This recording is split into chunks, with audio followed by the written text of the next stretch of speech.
Hoy, en Renovando tu Mente. Debías tener gracia más mérito. Debías tener a Cristo más justicia inherente en ti mismo.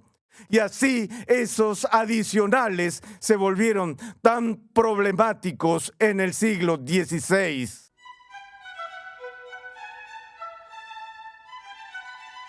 La mayoría de nosotros sabemos que hay diferencia entre protestantes y católicos.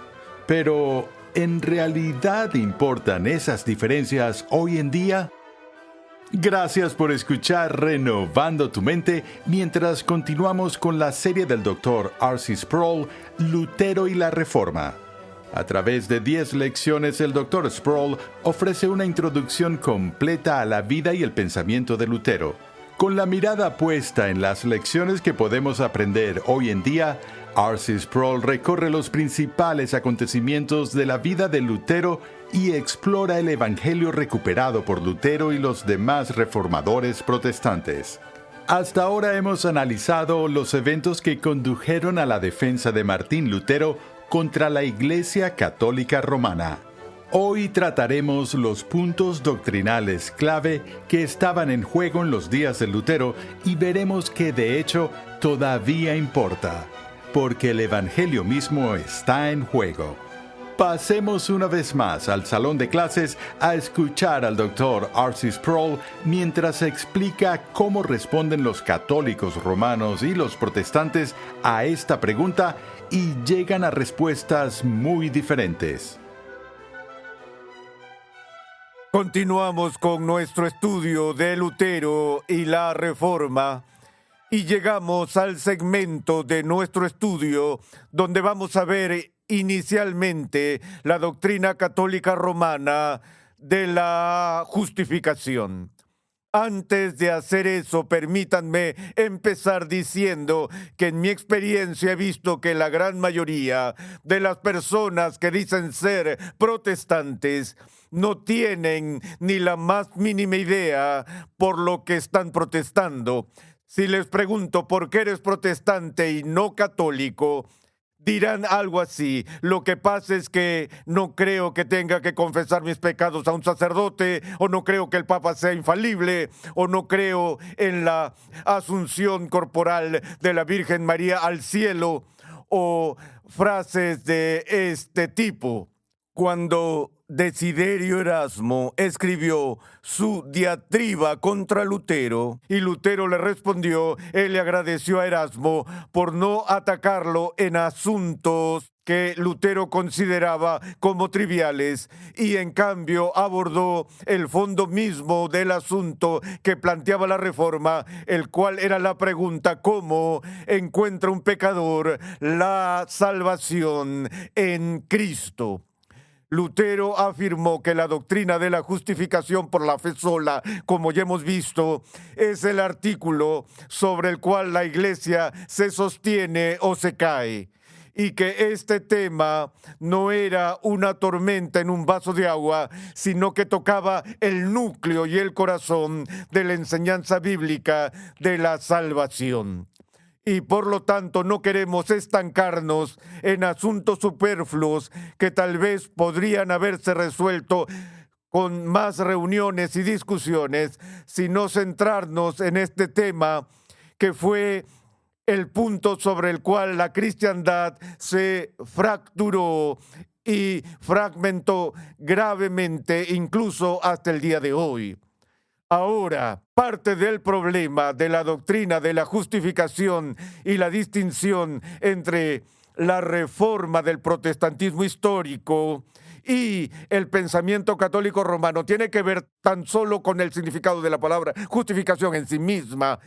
La palabra española justificación se deriva del término latino justificare, que etimológica y originalmente significaba literalmente hacer justo. Y así los primeros padres latinos que estudiaron la Biblia a partir de la Vulgata latina en lugar de hacerlo del Nuevo Testamento griego, desarrollaron su doctrina de la justificación basados en su comprensión del sistema legal del Imperio Romano, que usaba la palabra justificare, que significaba hacer justo. Así que, a medida que la Iglesia desarrolló esa doctrina, la idea de la justificación comenzó a abordar la pregunta de cómo una persona injusta, como un pecador caído, puede llegar a ser hecho justo. Y así, en el desarrollo de la doctrina de la justificación en Roma, surgió la idea de que la justificación ocurre después de la santificación. Es decir, que para ser hechos justos, primero tenemos que ser santificados hasta el punto donde exhibimos una justicia que sea aceptable para Dios. La Reforma Protestante surgió después del renacimiento del estudio de las antigüedades. Esta centró la atención en el significado griego del concepto de justificación, que era la palabra dikaiosune, que significa declarar justo y no así hacer justo. Y en el protestantismo se entendía que la justificación era previa al proceso de santificación. Así que desde el principio hubo una diferencia completa del orden de salvación entre las dos comuniones. Ya les he mencionado que desde la perspectiva romana, la justificación es una función de las operaciones sacerdotales de la Iglesia.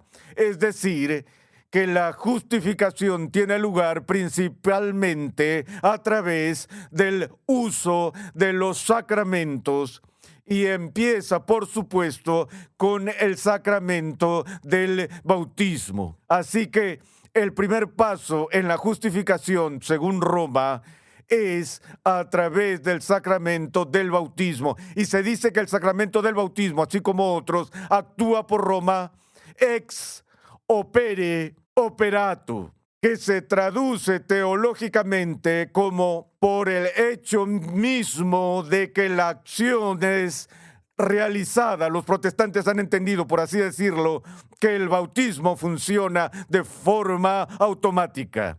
Es decir, que si una persona se bautiza, esa persona es ex opere operato, es puesta en un estado de gracia o un estado de justificación. Ahora, la Comunión Católica Romana rápidamente protesta en ese punto al decir, no nos gusta usar la palabra automático, porque tiene que haber una cierta predisposición en el receptor del bautismo, al menos no tener ninguna hostilidad hacia la recepción del sacramento para que funcione. Pero en todo caso tienen una opinión muy elevada de la eficacia del bautismo a la hora de lograr el cambio del estatus de la persona y ser colocado en un estado de gracia, porque en el sacramento del bautismo se dice que la gracia es infundida. La palabra clave durante la controversia de la Reforma fue que la gracia se infunde o se vierte en el alma. Si presionáramos a los teólogos católicos romanos para que definan lo que quieren decir por gracia, ellos serían cuidadosos en no definirla como una simple especie de sustancia espiritual o material. Sin embargo, el lenguaje de su teología sacramental usa términos cuantitativos de gracia, que tú puedes tener un aumento en esta gracia infundida o una disminución. Es decir, puedes perder parte de esta gracia sustancial infundida y se habla de ella como algo que habita o reside en el alma. Cuando los protestantes hablan de gracia, por lo general describen la gracia como una acción de Dios por benevolencia y amor hacia personas que no lo merecen. Ahora, en el protestantismo creemos que podemos ser llenos por el Espíritu Santo, pero eso no es lo mismo que vemos aquí con la doctrina romana del bautismo. Es decir, la gracia y la justicia de Cristo se vierte o se infunde en el alma de la persona en el bautismo como resultado de que esa persona está en un estado de gracia, al menos de forma condicional. Porque para que esa gracia justificadora sea eficaz, en última instancia, la persona que lo recibe debe aceptar esa gracia o esa infusión de gracia y cooperar con esa gracia. En el Concilio de Trento, en el siglo XVI, cuando la Iglesia Católica Romana definió su posición dogmática contra las protestas de los reformadores, usaron los términos cooperare et assentare, para cooperar con y asentir a la gracia que se otorga aquí en el sacramento del bautismo. Ahora, al tener la gracia infundida del bautismo y al aceptar esa infusión y cooperar con esa infusión, esa persona entonces está en un estado de gracia y está en un estado de justificación. Sin embargo, esa justificación que se recibe a través de la infusión de la justicia de Cristo o de la gracia justificadora no es de ninguna manera inmutable.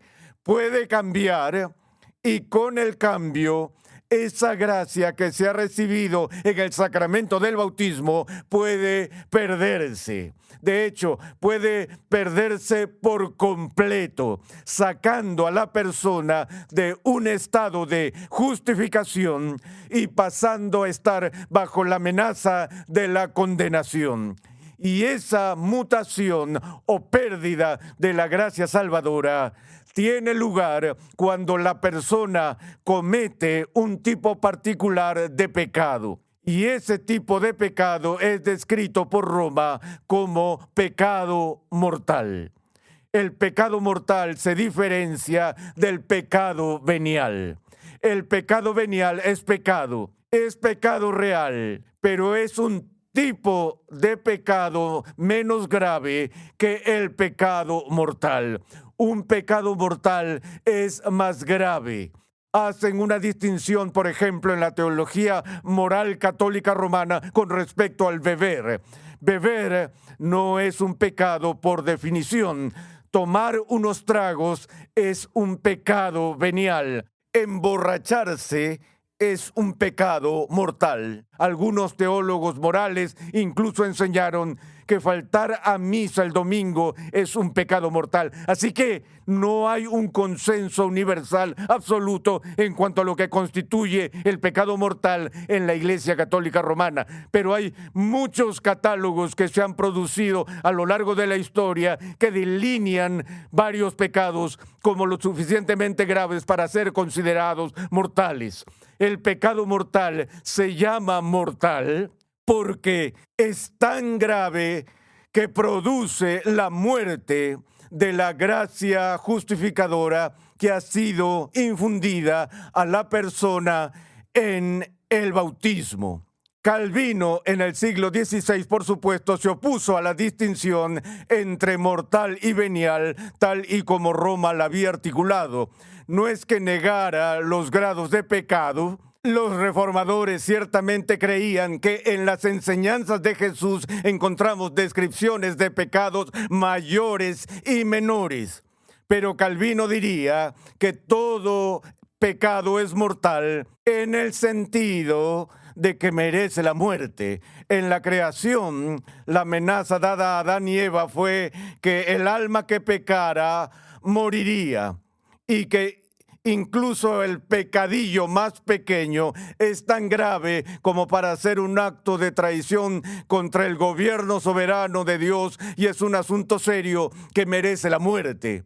Pero Calvino también diría que aunque cada pecado es mortal en el sentido de merecer la muerte, ningún pecado es mortal en el sentido de destruir la gracia salvadora que un cristiano recibe en su justificación. Pero esta distinción y su impacto entre el pecado mortal y venial fue un elemento muy importante aquí en la lucha del siglo XVI. Bueno, ¿qué ocurre si una persona que ha sido bautizada, que ha recibido la infusión de la gracia de la justificación, la justicia infundida de Jesús, qué sucede si esa persona comete pecado mortal y destruye esa gracia justificadora?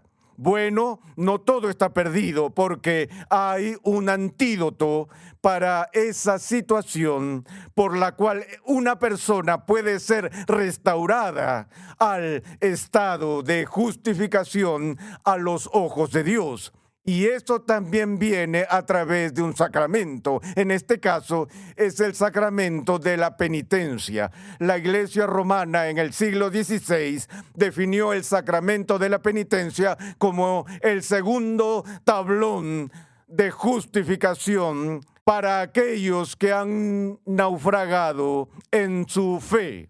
Y así se ve la metáfora náutica que está incluida en esta descripción. Aquellos que hicieron naufragar su fe son aquellos que han cometido pecado mortal y han perdido la gracia de la justificación. Pero felizmente pueden ser restaurados a través del sacramento de la penitencia. Y el sacramento de la penitencia, como hemos visto en la controversia de la indulgencia, estaba en el corazón del problema que estalló en el siglo XVI. Porque la penitencia tenía varios elementos en sí. Uno de importancia era la confesión, un acto de contrición, mostrando y demostrando que tu confesión no estaba motivada por el mero temor al castigo, sino por un dolor genuino por haber ofendido a Dios. Y que la confesión y la contrición son seguidas por la absolución sacerdotal, por la cual el sacerdote le diría a la persona penitente: te absolvo, yo te absuelvo. Una vez más, aquí es donde vemos surgir muchos malentendidos y caricaturas dentro y en medio de los protestantes cuando dicen, ya saben, no necesito un sacerdote que me diga que estoy absuelto de mi pecado, no necesito confesar mis pecados al sacerdote, puedo confesarme directamente con Dios, no necesito la mediación de los santos ni nada por el estilo. Y es allí donde apuntan muchas de las armas del protestantismo, a los elementos rituales involucrados en el sacramento de la penitencia. No todos los reformadores se oponían a la confesión. Los luteranos mantuvieron el acto de confesión porque creían, como dice el Nuevo Testamento, que debemos confesar nuestros pecados unos a otros, que es muy saludable para un cristiano confesar sus pecados a alguien en una situación en la que tendrán su confesión protegida por la discreción del ministro y que el ministro tiene la autoridad para declarar la seguridad del perdón a aquellos que genuinamente se arrepienten de sus pecados. Aquí en San Andrews, a menudo en nuestra liturgia, tenemos una confesión de pecado colectiva, después de lo cual tenemos la seguridad del perdón, donde decimos algo que dice la Biblia: si confesamos nuestros pecados, Dios es fiel y justo para perdonarnos los pecados y para limpiarnos de toda maldad, y así por el estilo. Así que para los reformadores eso no fue el problema.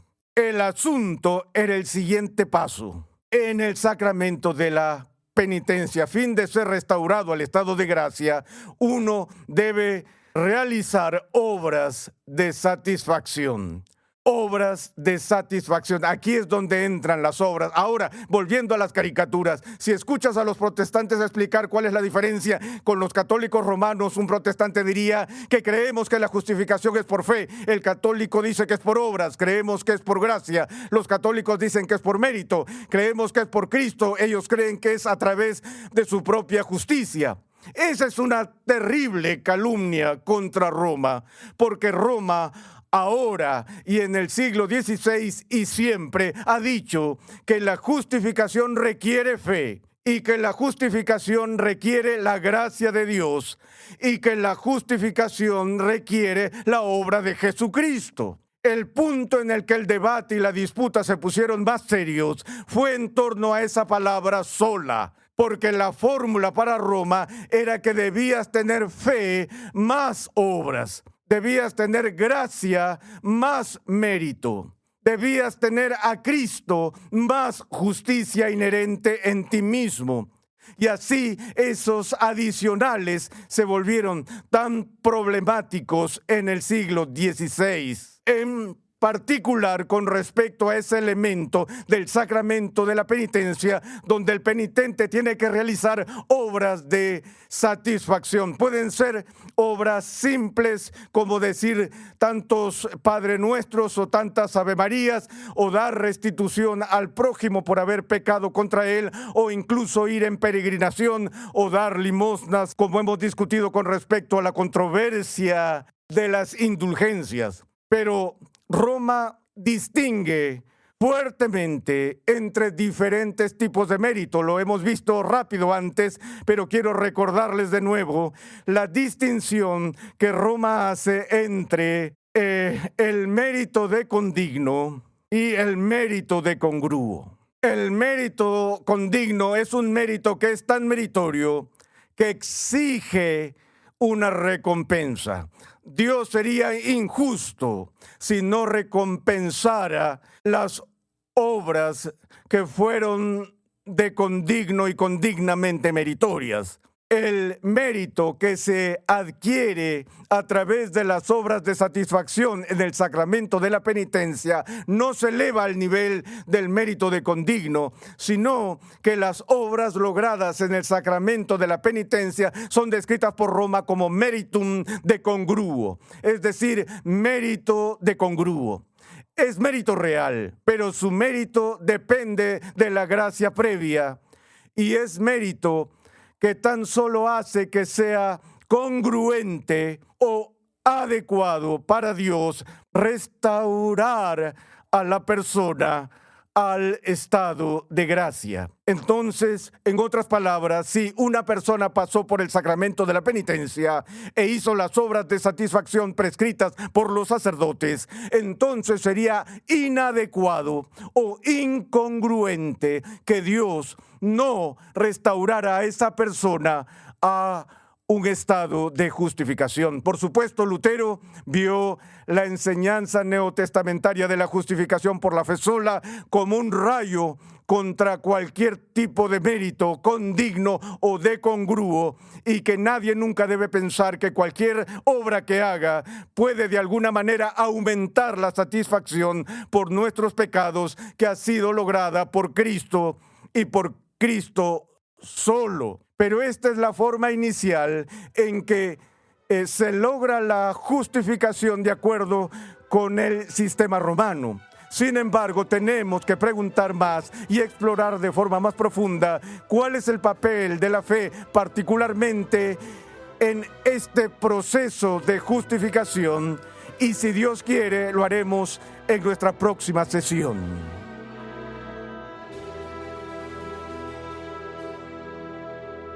Como hemos descubierto en esta serie con el Dr. Sproul, la Iglesia se sostiene o cae en esta doctrina: la justificación por la fe sola. Estás escuchando Renovando tu Mente. Visita nuestra página web renovandotumente.org, donde podrás solicitar gratuitamente la guía de estudio de esta serie. Conexión Ligonier ya está disponible. Conexión Ligonier permite a cristianos en crecimiento estudiar en línea gracias a una amplia biblioteca de cursos interactivos en video impartidos por el fundador de Ministerios Ligonier, el Dr. R.C. Sproul, y otros destacados pastores, teólogos y expositores cristianos. Cada curso contiene herramientas de estudio para ayudarte a aplicar lo que estás aprendiendo, incluyendo pruebas opcionales, preguntas de discusión, así como también la facilidad de visualizar tu avance en cada paso. Tienes la flexibilidad de tomar todos los cursos que quieras, cuando y donde quieras, y al ritmo que más te convenga. Para más información, visita conexionligonier.com. Hasta ahora hemos aprendido sobre los eventos en la vida de Lutero que llevaron a clavar las 95 tesis en la puerta de la iglesia del palacio en Wittenberg. Y hoy, el Dr. Sproul nos ayudó a entender la postura católica romana de la justificación.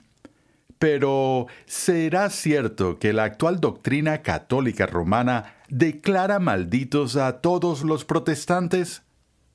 Escucha un avance de nuestro próximo programa. Porque las dos posiciones son simplemente incompatibles. Y vas a tener que elegir en algún momento cuál es la correcta. Alguien está en lo correcto y alguien está equivocado. Y quien esté equivocado ha distorsionado profundamente el Evangelio del Nuevo Testamento.